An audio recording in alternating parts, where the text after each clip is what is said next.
السلام علیکم ورحمۃ اللہ وبرکاتہ۔ سیرت نبی صلی اللہ علیہ وآلہ وسلم، قسط نمبر 2۔ اس دور میں عرب کی ایک مشہور ہستی کا نام قصی بن کلاب تھا۔ ایک روایت کے مطابق قصی بن کلاب کا لقب قریش تھا، جس کی وجہ سے ان کی آل اولاد کو قریشی کہا جانے لگا، جبکہ ایک دوسری روایت کے مطابق قصی بن کلاب سے 6 پشت پہلے بنی اسرائیل میں فہر بن مالک ایک بزرگ تھے جن کا لقب قریش تھا۔ قصی بن کلاب بن مرہ بن کعب مکہ میں قریش کے پیشوا تھے۔ انہوں نے مکہ کو خزاں کی تسلط سے آزاد کرایا اور قریش کو ذلت کے بعد شرافت بخشی۔ کنویں کھدوانا، بیت اللہ کے زائرین کو خدمت رسائی کا کام اور کعبہ کی تعمیر نو ان کی نمایاں خدمات ہیں۔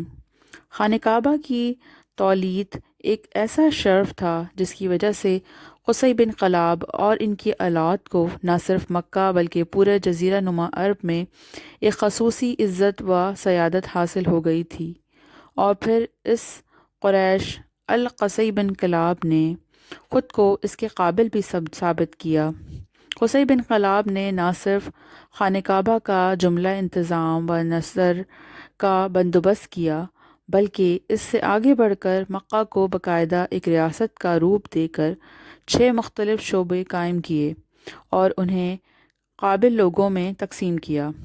جیسے ان کی وفات کے بعد ان کے پوتوں نے باہمی افہام و تفہیم سے 6 شعبوں سے بڑھ کر 10 شعبوں میں تقسیم کر کے آپس میں بانٹ لیا، اور یہی نظام باعث نبی صلی اللہ علیہ وآلہ وسلم تک بڑی کامیابی سے چلایا گیا۔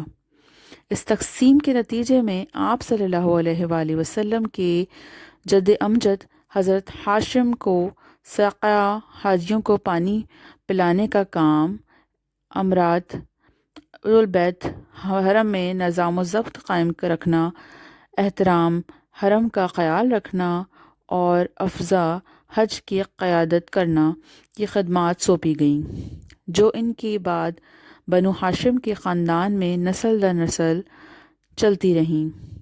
حضرت ہاشم بن عبد مناف قصی بن کلاب کے پوتے تھے۔ نہایت ہی جلیل و قدر بزرگ تھے۔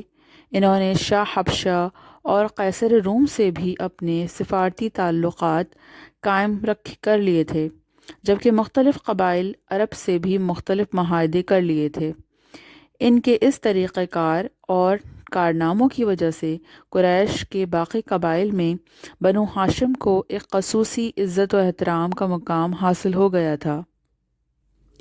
ان کے علاوہ میدان جنگ میں فوج کی قیادت اور علم برداری کا شعبہ خانہ بنو امیہ کے حصے میں آیا۔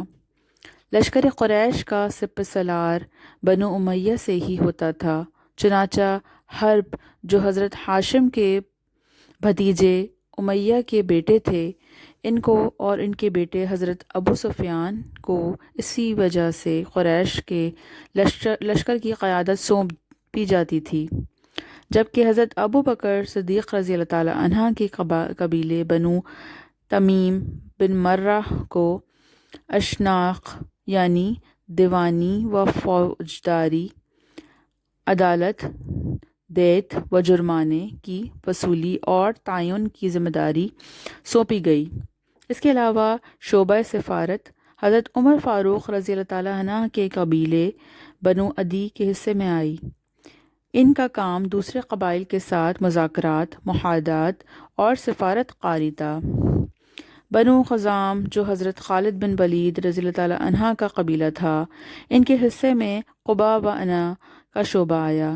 ان کا کام قومی ضروریات کے لیے مال و اسباب اکٹھے کرنا، فوجی ساز و سامان، گھوڑوں کی فراہمی تھا۔ قریش کے گھڑ سوار دستے کا کمانڈر بھی اسی قبیلے سے ہوتا تھا۔ اپنا وقت آنے پر حضرت خالد بن ولید رضی اللہ تعالیٰ عنہ نے مدتوں شہ سوار دستوں کی کمانی نہایت خوش اسلوبی کے ساتھ سنبھالی۔ اسی طرح باقی 5 شعبوں کی ذمہ داری مختلف قبائل قریش کے حوالے کر دی گئی۔ حضرت ہاشم نے قیصر روم کے ساتھ تجارتی و سفارتی تعلقات قائم کر لیے تھے، چنانچہ اسی سلسلے میں شام کی طرف سفر کے دوران ان کی شادی بنو نجار کی ایک معزز خاتون سلمہ سے ہوئی، مگر بدقسمتی سے اسی سفر کے دوران حضرت ہاشم کا انتقال ہو گیا۔ ان کی وفات کے بعد ان کا ایک بیٹا پیدا ہوا جس کا نام شیبہ رکھا گیا، مگر چنانچہ شیبہ کو ان کے چچا مطلب بن عبد مناف نے پالا پوسا تو شیبہ کو عبد المطلب یعنی مطلب کا غلام کہا جانے لگا، اور پھر انہیں تاریخ نے ہمیشہ اسی نام سے یاد رکھا۔ حضرت عبد المطلب بے حد حسین و جمیل، وجیح اور شاندار شخصیت کے مالک تھے۔ اللہ تعالیٰ نے انہیں بے حد عزت سے نوازا اور وہ قریش مکہ کے اہم ترین سردار بنے۔ ایک مدت تک ان کی اولاد میں ایک ہی بیٹا تھا جن کا نام حارث تھا۔ حضرت عبد المطلب کو بہت خواہش تھی کہ وہ کثیر اولاد والے ہوں، چنانچہ انہوں نے منت مانی کہ اگر اللہ نے ان کو 10 بیٹوں سے عطا کیے اور وہ سب جوانی کی عمر تک پہنچ گئے تو وہ اپنا ایک بیٹا اللہ تعالیٰ کی راہ میں قربان کر دیں گے۔ اللہ تعالیٰ نے ان کی یہ دعا اور منت کو قبول کیا اور ان کے 10 یا 12 بیٹے پیدا ہوئے، جن میں سے ایک جناب حضرت عبداللہ تھے۔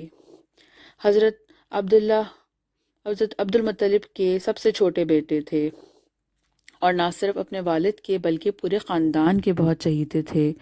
حضرت عبد المطلب کو ان سے بہت محبت تھی۔ 10 بیٹوں کی پیدائش کے بعد جب تمام کے تمام جوانی کی عمر کو پہنچے تو حضرت عبد المطلب کو اپنی منت یاد آ گئی، چنانچہ وہ اپنے سب بیٹوں کو لے کر حرم کعبہ میں پہنچ گئے۔ جب عربوں کے مخصوص طریقے سے قرآن دازی کی گئی تو قرہ حضرت عبداللہ کے نام کا نکلا۔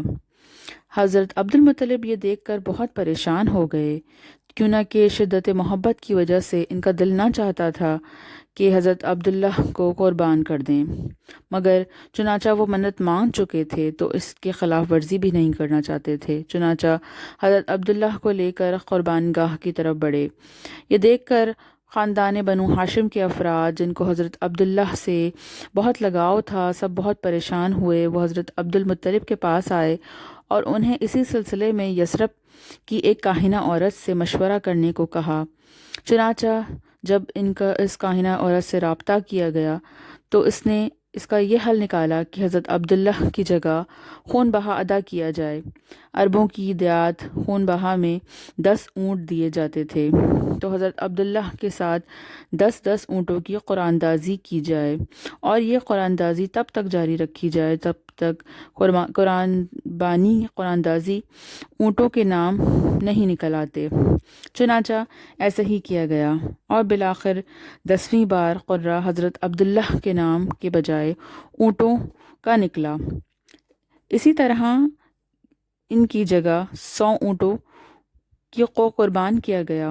حضرت عبداللہ کی شادی بنو زہرہ کے سردار وہاب بن عبد مناف کی بیٹی جناب حضرت آمنہ سے ہوئی، جن کے بدن سے تاجدار دو جہاں حضرت محمد صلی اللہ علیہ وآلہ وسلم کی ولادت مبارکہ ہوئی۔